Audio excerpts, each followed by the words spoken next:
Raisiko fifaliana sy tombontsoa indray ry mpijery malala ry mpiaino malala ny miaraka amintsika eto amin'ny alalan'izao tambazotra mpifandraisana izao na ny onjam-peo radio ifampahery sy ifampizara aminao loha hevitra anankiray manokana manao hoe aza mijanona amin'ny tany lemaka.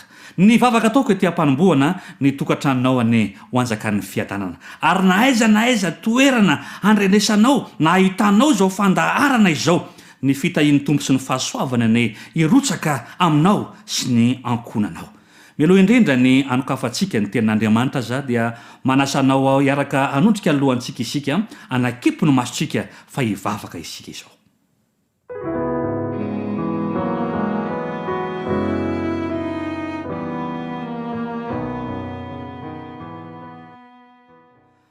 Ray malalo ankehitriny raha hanokatra ny teninao izay matoky sy mino kosa izay ray malalo fa ianao no hanokatra ny fonay hatakaranay ny hevitry ny teny ary tondra fitahiana ho an'ny ankohonanay anay izany amin'ny anaran'i Jesosy. Amen.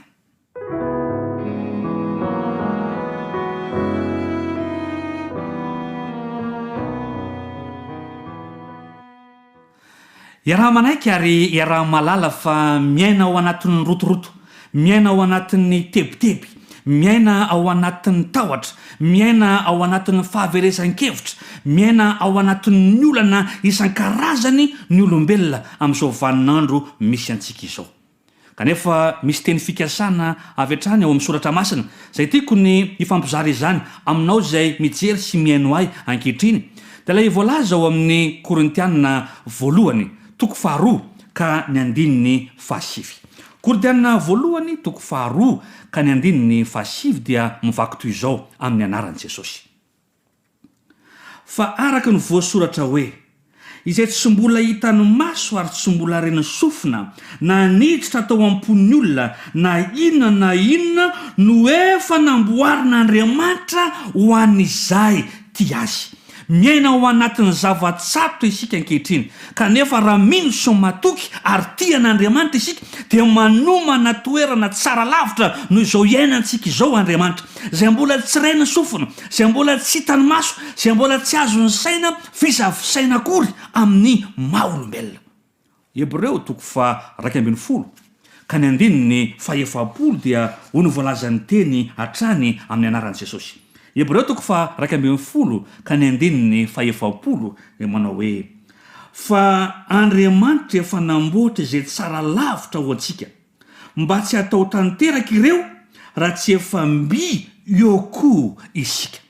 Izany fiainana mandrakizay tonga lafatra izay homanina Andriamanitra izany dia faniriny raha ho ao koa ianao, anjaka ao koa ianao, iaraka onina amin'ilay zanany ilay zokintsika Jesosy Kristy ihany koa ianao.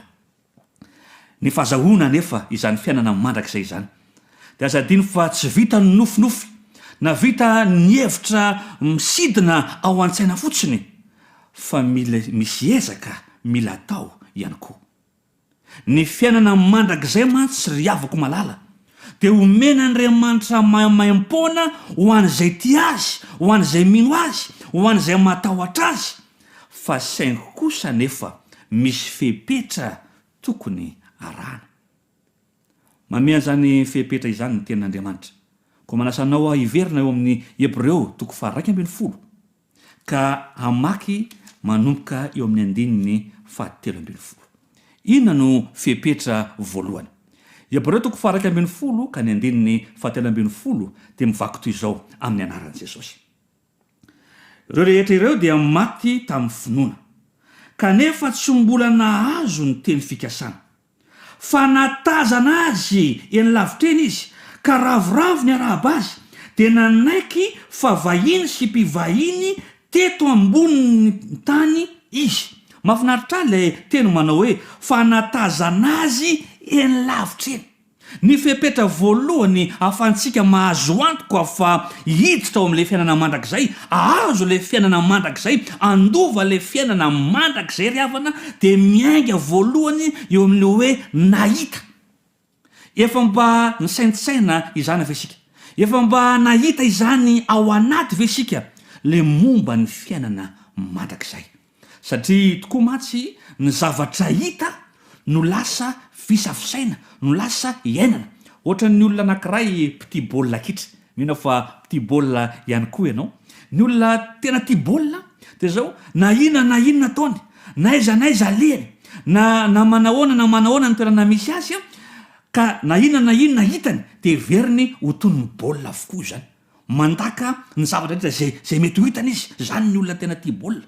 Indray andro ohatra anankiray tao amin'ny tanàna anankiray dia nisy fepetra niraisina manao hoe zay olona manao fahadisoana eto amin'ity tanàna ity dia hodorana amin'ny vy mamay. Tafalalim-paka tao an-tsain'ny olona rehetra izany.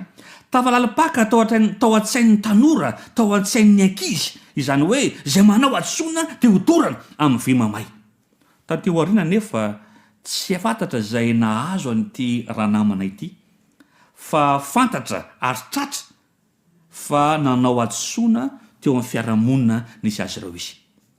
Vao nafantatra izy fa tratra ny amin'izany hadisoana izany dia ny tao an-tsainy dia hoe hodorana amin'ny vy mamay.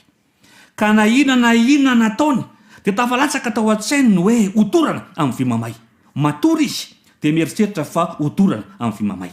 Misakafo izy, eo am-pisakafoanana dia mieritreritra fa izy dia hodorana amin'ny vy mamay. Mivoaka ny trano izy, mahita ny olona manodidina azy dia mieritreritra fa ireo no olona natrika fa izy dia hodorana amin'ny vy mamay. Misy olona miresaka eny amin'ny arabe dia verina fa miresaka azy fa izy dia hodorana amin'ny vy mamay. Ny zavatra ataony rehetra dia hodorana amin'ny vy mamay. Tonga tokoa ary ny fotoana zay ampiarana ny sazy, ny fitsipika ho an'izay tratra manao hadisoana. Vory-lanina ny fiarahamonina rehetra. Ary vatany vao nahita nyreto olona marobe vory mpiarahamonina aminy ity lehilahy ity dia fantany ary ny saininy fa izy dia hodorana amin'ny vy mamay.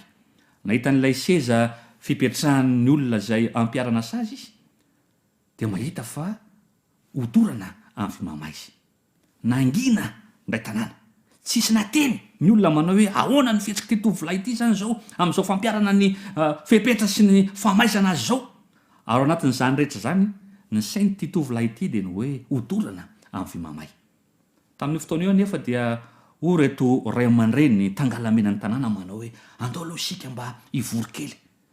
Eo ampiandrasana ny fivoriana ny leranamana dia mbola inona ihany azy hodorana amin'ny vy mamay.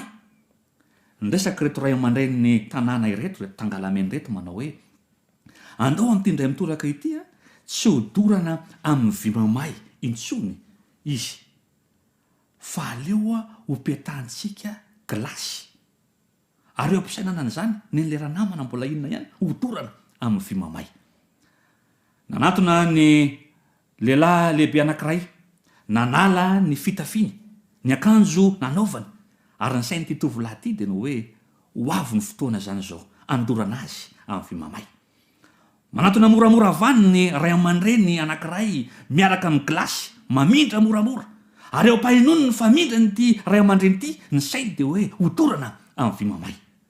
Rehefa tonga teo akaikiny ity ray aman-dreny ity, ary nametraka nylay glasy teo amin'ny sandriny dia nikaika sy ny tabataba ity lehilahy ity manao hoe maya e, raha ny tena marina maiva izy tsia.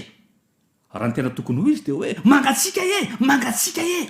Fa satria ny fisainany rehetra, ny tao anatiny rehetra, ny fijeriny rehetra dia hodorana amin'ny vy mamay na glasy aza dia veriny fa nampamay azy.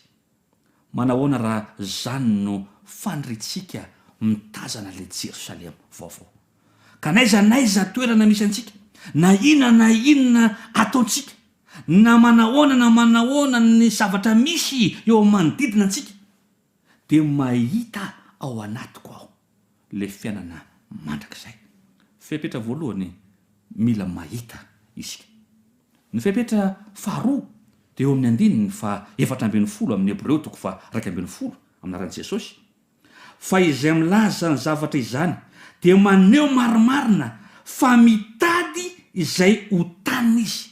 Le hoe mitady, tsy ampy ny hoe mahita. Tazako ao anatiko ao ny akatony zany Jerosalema zany, fisafisaiko ny mety asarobidiny zany, ny fiainana mety iainako any, tsy ampy izay. fa ny fepetra faharoa manao zay azoko atao aho hitadiavako izany. Ho an'ny mpianatra mamaritra ny fananana sy ny arenany mihitsy aza ny ray aman-dreny mba azahoana vola hividianana ny fitaovam-pianarana.